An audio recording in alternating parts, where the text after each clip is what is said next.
Então, boa noite, pessoal. Meu nome é Bruno. Eu vou dar continuidade nessas apresentações sobre delineamento. Minha orientadora é a doutora Andréia. E hoje eu vou falar sobre a parte das revisões que ficou faltando, que é a bibliometria, a cienciometria e a pesquisa documental. E aí, inicialmente, a gente vai ter os tipos aqui, né, as revisões literárias, que elas vão ser definidas, de maneira geral, como uma revisão de pesquisas e discussões de outros autores sobre o tema da pesquisa. Ou seja, isso nada mais vai ser que a contribuição das teorias nas fontes de pesquisa como literatura, que a gente vai ter como um rol todo o material escrito sobre um determinado tema, e aí ele pode estar escrito em livros, em artigos de periódicos, jornais, registros históricos, relatórios de governo, tese, dissertação, entre vários outros tipos. Aqui na revisão de literatura, a gente vai ter a apresentação do levantamento de bibliografias sobre o tema desse trabalho que vai ser escrito, e ele vai ser feito a partir de um objetivo específico e vai ter como fim dar uma resposta para algum problema na pesquisa que foi gerado. Aqui a gente tem que ter muito cuidado, porque acontece que muitas pessoas que estão começando a caminhada na escrita desses trabalhos acabam cometendo plágio, porque elas vão pensar que essa revisão de literatura vai ser simplesmente a união dos trechos de outro trabalho. Daí vai ficar um questionamento para que vai servir essa revisão de literatura? E a resposta vai ser um embasamento teórico do nosso trabalho, porque nenhum trabalho científico vai se iniciar do zero. Sempre vai ter algum trabalho pronto de algum autor qualquer sobre esse tema escolhido. E daí vão entrar as citações e as referências bibliográficas. Então, uma definição de revisões literárias, a gente pode ser que é um método de elaboração as revisões literárias podem ser definidas de acordo com o método de elaboração delas. E aí a gente tem esses principais tipos que estão lançados aqui, que vai ser a narrativa, a sistemática, a integrativa e a meta-análise. A revisão narrativa vai ser um tipo de revisão que ela não vai lançar mão de critérios explícitos e sistemáticos, para poder buscar e analisar a literatura escolhida. A busca aqui não vai esgotar as fontes de informações e as estratégias de busca não são sofisticadas e exaustivas. E a seleção das informações vai passar pelo crivo da subjetividade dos autores. Essa é uma revisão adequada para artigos, teses, dissertações e trabalhos de conclusão de curso. A próxima revisão é a sistemática, que vai ser um tipo de investigação científica. A gente pode considerar essas revisões como estudos observacionais retrospectivos ou estudos experimentais de recuperação, e também de análise crítica da literatura. Daí, aqui a gente vai ter como teste de hipóteses que vão ter como objetivo levantar, reunir e avaliar criticamente a metodologia de pesquisa e sintetizar os resultados de diversos estudos primários. E aí a gente vai ter uma tentativa de responder uma pergunta de pesquisa que já foi previamente e claramente formulada. Os métodos utilizados aqui vão ser sistemáticos e explícitos para poder recuperar, selecionar e avaliar os resultados de estudos que sejam relevantes. E aí eles vão reunir e sistematizar esses dados dos estudos primários. A revisão sistemática, ela é considerada a evidência científica de maior grandeza e ela é indicada para a tomada de decisão das práticas clínicas e também para a gestão pública. Dentre a importância elencada das revisões sistemáticas, a gente tem que elas permitem a solução de controvérsias em alguns estudos que tenham estimativas divergentes. E ela também vai gerar um aumento do poder estatístico em estudos que sejam inconclusivos, diminuindo o intervalo de confiança, e com isso ela vai conseguir aumentar a precisão do efeito do tratamento. E isso vai gerar uma análise mais consistente de subgrupos e responder perguntas que não foram abordadas por aqueles estudos de modo individual. Além disso, a gente vai ter as etapas, né, da revisão sistemática. Essas etapas são fundamentais, e ela vai ser estruturada inicialmente por esse acrônimo PI, em que o P vai ser a população, e aqui a gente vai especificar a população a ser incluída nos estudos, e também a situação clínica dessa população que está sendo inclusa. O I vai ser a intervenção, que vai definir qual a intervenção a ser investigada nesses casos. O C vai ser de controle, que vai indicar que para cada intervenção deve ser estabelecido um comparador, um controle definido, e por fim, o O, que é o desfecho, vem do inglês outcome, que vai definir qual o desfecho investigado. Além disso, a gente tem outros passos para essa revisão sistemática, que vai ser a definição dos critérios de elegibilidade em que aqui vai ter a inclusão ou exclusão dos pacientes nos estudos clínicos primários e vão ser definidos de um jeito a priori e registrados em um protocolo. Outro passo é a justificativa para revisão sistemática, que a gente vai buscar se essa revisão já foi feita por uma busca na literatura, por uma revisão sistemática já realizada, e para isso a gente pode lançar a mão do Cochrane Library. E o outro passo vai ser a redação do protocolo, que tem que ser feito a priori, e o objetivo dele é registrar de forma clara todo o processo que envolva a realização dessa revisão sistemática e definir quais análises estão sendo revisadas. Já a revisão integrativa, ela surgiu como alternativa para gerar uma revisão rigorosa e combinar estudos que tenham metodologias distintas, como, por exemplo, um delineamento experimental e um não experimental. E depois ela vai integrar os resultados deles. Ela tem o potencial de promover os estudos de revisão em diversas áreas do conhecimento e também porque ela mantém o rigor metodológico das revisões sistemáticas. Esse método vai permitir a combinação de dados da literatura empírica e teórica que vão conseguir ser direcionados à definição de conceitos. E aí, com isso, a gente vai identificar lacunas na área de estudo e revisar as teorias e análise metodológica dos estudos de acordo com o tópico que foi escolhido. A combinação de pesquisas de diferentes métodos combinados na revisão integrativa vai ampliar a possibilidade da análise de literatura e, para conseguir fazer uma análise integrativa, a gente precisa seguir 6 passos simples. O primeiro vai ser a identificação do tema e a seleção da hipótese ou questão de pesquisa para elaborar a revisão. A gente vai iniciar essa elaboração da revisão integrativa com a definição do problema e a formulação de uma hipótese, ou uma questão de pesquisa que seja relevante, definindo o assunto de forma clara e específica. O segundo passo vai ser estabelecer critérios para incluir ou excluir estudos ou amostragens ou busca na literatura. Esse passo vai estar muito relacionado ao anterior, porque se a demanda de estudos for muito alta, pode ter uma inviabilização da construção da revisão ou gerar vieses nas próximas etapas. O terceiro passo, a gente vai definir as informações que serão extraídas dos estudos selecionados e a categorização dos estudos em questão. Aqui, a gente vai definir as informações que vão ser extraídas dos estudos que foram selecionados previamente, e a gente vai utilizar de instrumentos para poder reunir e sintetizar as informações-chave. O nível de evidência dos estudos aqui tem que ser avaliado para a gente determinar a confiança do estudo, dos resultados e conseguir um fortalecimento das conclusões. O quarto passo é a avaliação dos estudos incluídos na revisão, e aqui, para que a gente tenha uma garantia da validade da revisão, os estudos têm que ser analisados detalhadamente e a análise tem que ser realizada de forma crítica, sempre buscando explicações para os resultados diferentes ou conflitantes desses diferentes estudos. O quinto passo vai ser a interpretação dos resultados, e aqui a gente tem uma avaliação crítica dos estudos incluídos, comparando eles com o conhecimento teórico. A identificação de conclusões e implicações resultantes da revisão integrativa. E, por fim, o sexto passo vai ser a apresentação da revisão ou a síntese do conhecimento, que vai ser, aqui a gente vai elaborar o documento que vai contemplar a descrição das etapas percorridas pelo revisor e os principais resultados evidenciados da análise nos artigos incluídos. Aí aqui é um quadrinho mostrando como é que é os passos direitinho, né?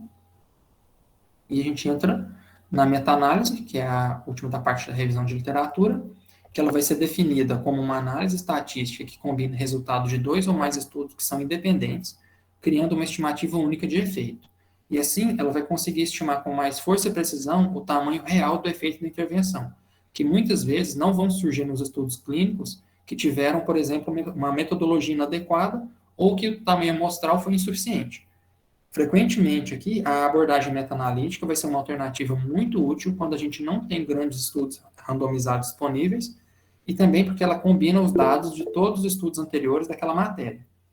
A estimativa de efeito vai ser muito mais precisa pelo aumento amostral e ela vai contribuir para a validade externa dos estudos, porque ela vai generalizar os resultados. Assim, se a gente tiver vários estudos em diferentes grupos de pacientes e os resultados forem similares, a gente vai chegar numa conclusão de que o efeito de intervenção é aplicável a um grupo mais amplo de pacientes.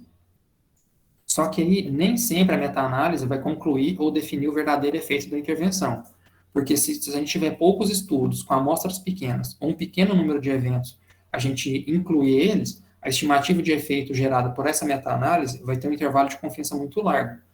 e isso vai implicar em algumas consequências, como, por exemplo, o benefício significativo a favor de uma intervenção, ou até o aumento do risco atribuído a essa intervenção.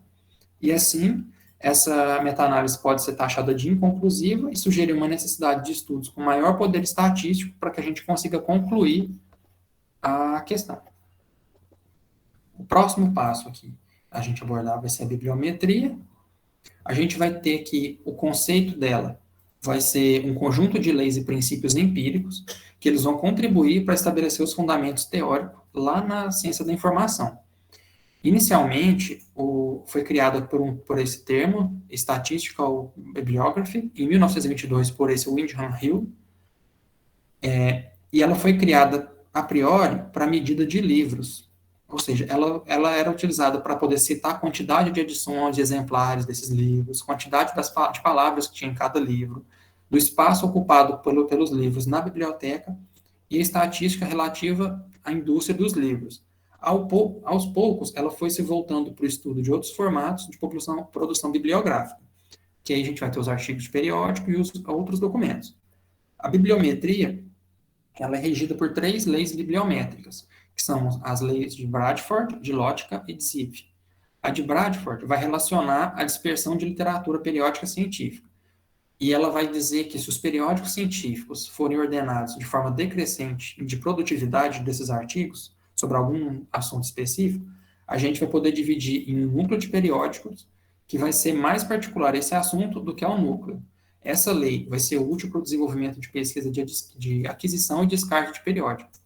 A segunda lei vai ser a lei de Kotka, que ela vai estar relacionada à produtividade dos autores e vai estar fundamentada na premissa básica, que a diferença no volume de publicação dos pesquisadores. Ou seja, resumindo aqui, alguns publicam muito e outros publicam pouco.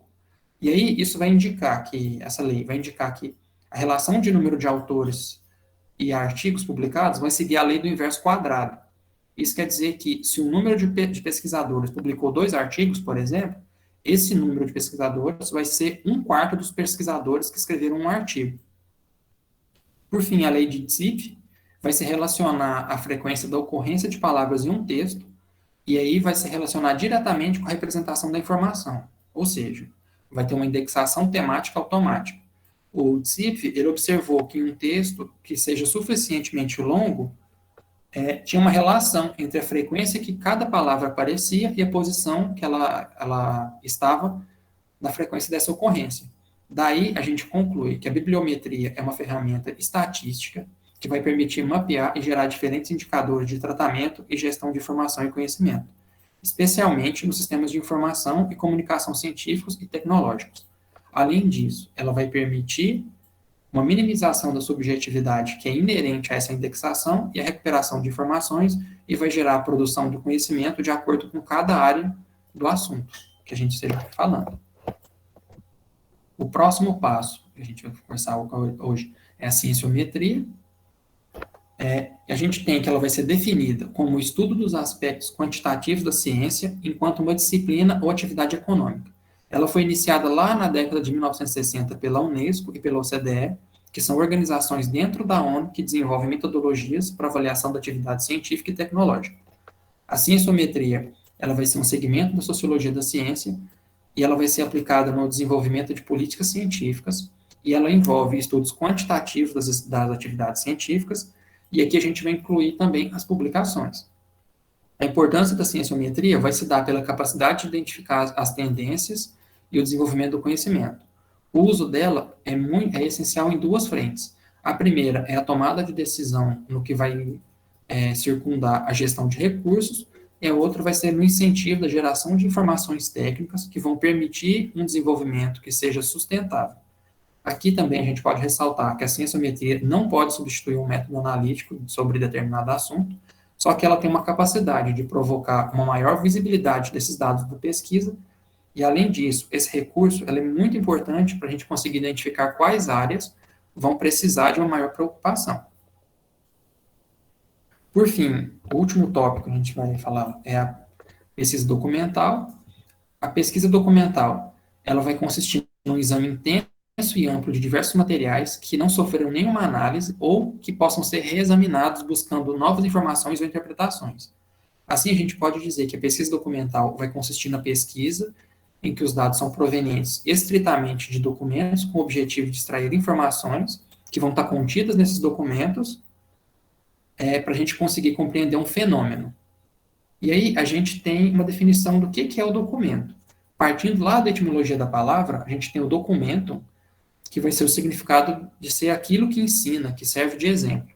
Aí, para esse autor, o André Seylar, ele indica que o documento vai ser tudo que possui algum vestígio do passado. Ele vai servir de testemunho. Então, desde os que estão disponíveis, a gente vai abarcar desde os que estão disponibilizados na forma escrita, tipo documento, escrito e tal, até materiais que sejam de natureza iconográfica e cinematográfica, incluindo também objetos do cotidiano naquela época. A pesquisa documental, assim como outros tipos de pesquisa, ela vai ter a proposta de produzir novos conhecimentos, de criar novas formas de compreender esses fenômenos passados e dar a conhecer as formas de como foram desenvolvidos. Um dos modos da gente utilizar essa técnica e fazer com que o investigador mergulhe no campo do estudo, procurando chegar nesse fenômeno, a partir das perspectivas que ele vai ter nesses documentos como contribuição na área que ele está inserido. Falando sobre as vantagens desse método, a gente tem que esses documentos eles vão constituir uma fonte estável e rica, de onde o pesquisador vai conseguir tirar as evidências, o custo dele vai ser bem baixo, o custo financeiro, e vai permitir sempre consultas várias vezes que ele precisa para poder retificar, validar ou complementar alguma informação que ele obteve por alguma outra técnica de coleta de dados que seja diferente. Outra vantagem é que esses documentos são a fonte não reativa. Isso significa o quê? Que as informações obtidas lá após depois de muito tempo, longos períodos de tempo, sem que tenha nenhuma interação com as pessoas que possam mudar o comportamento e assim alterar os dados. Uma outra vantagem vai ser a obtenção de dados de maneira indireta, porque a gente vai utilizar os jornais, os papéis, registros, filme e vídeo, e assim vai poupar de alguns constrangimentos e gasto de tempo, possibilitando que a gente consiga tanto qualidade quanto quantidade de dados suficiente para a realização das pesquisas.